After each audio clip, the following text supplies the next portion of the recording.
पिछले व्याख्यान में हमने कारक प्रकरण के अंतर्गत पंचमी विभक्ति में आने वाले कुछ सूत्रों की व्याख्या का वर्णन किया था और आज हम पंचमी विभक्ति के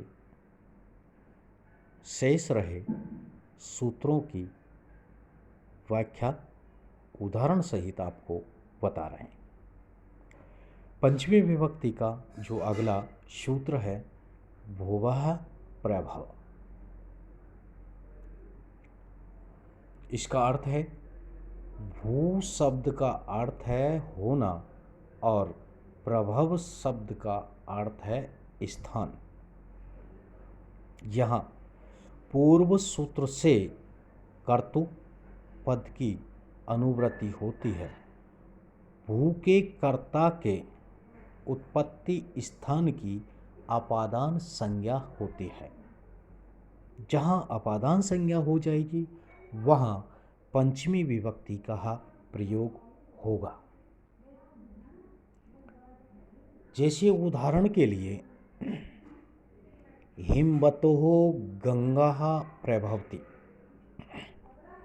हिमालय से गंगा निकलती है। इसी के अनुरूप एक दूसरा उदाहरण है जो ज़्यादातर प्रसिद्ध है, हिमालयात् गंगा प्रभवति। इसका भी अर्थ वही है कि हिमालय से गंगा निकलती है। तो यहाँ उपर्युक्त नियम से हिमवत या हिमालय की अपादान संज्ञा होकर उसमें पंचमी विभक्ति हो जाती है। दूसरा उदाहरण है इसका, वृक्षात् पत्राणि प्रभवन्ति, वृक्ष से पत्ते निकलते हैं। वृक्ष की टहनियों में जो कोपलें निकलती है उसी का यहाँ व्यक्त है कि वृक्षात् पत्राणि प्रभवन्ति, वृक्ष से पत्ते निकलते हैं। तो यहाँ भू के कर्ता के उत्पत्ति स्थान की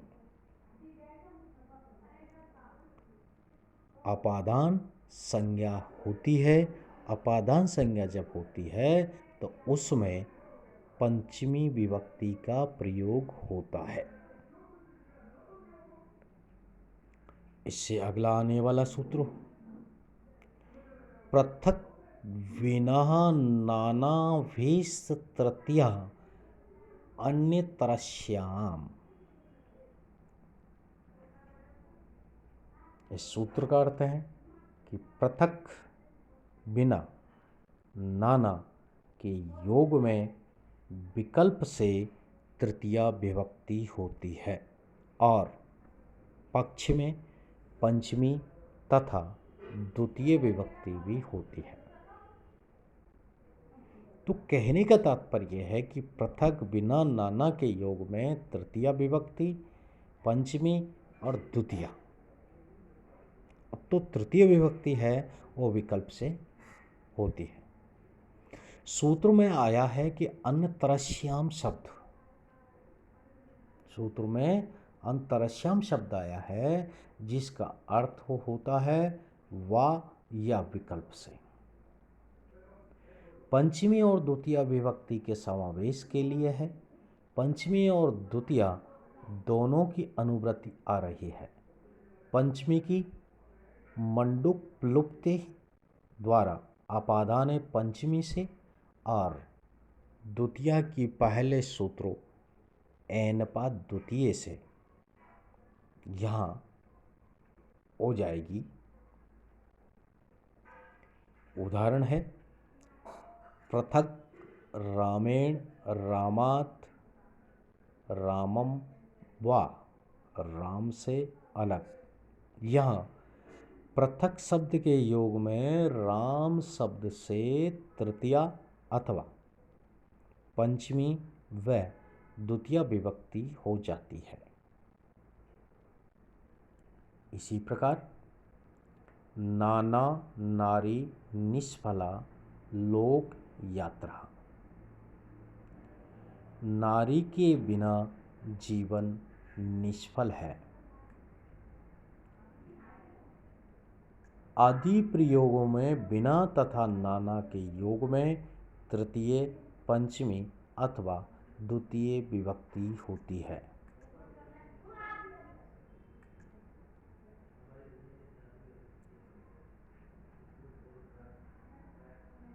अगला जो सूत्र है वह है दूरांतिकार्थभ्यो द्वितीया च।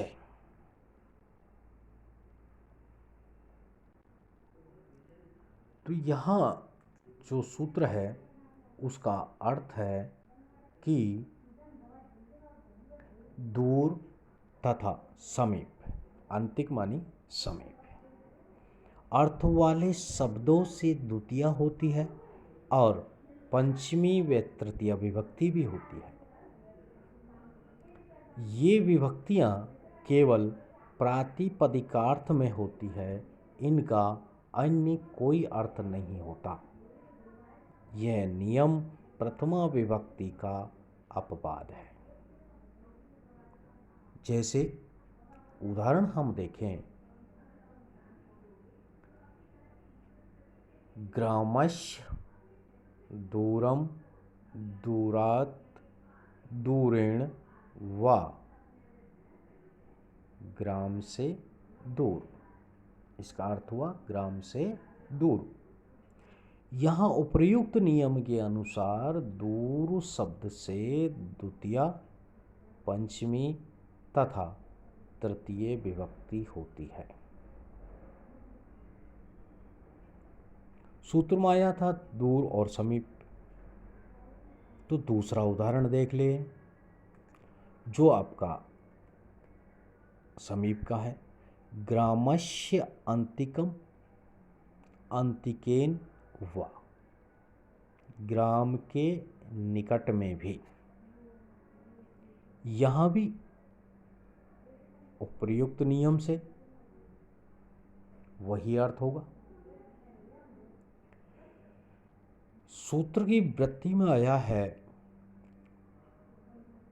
तो यहाँ असत्वेत असत्यवचन, तो यहाँ जो सूत्र है हमारा उसमें आ रहा है कि दूरांतिक आरभ्य सूत्र में भी असत्वचनश यानी कि अद्रव्यवाची की अनुवृत्ति है।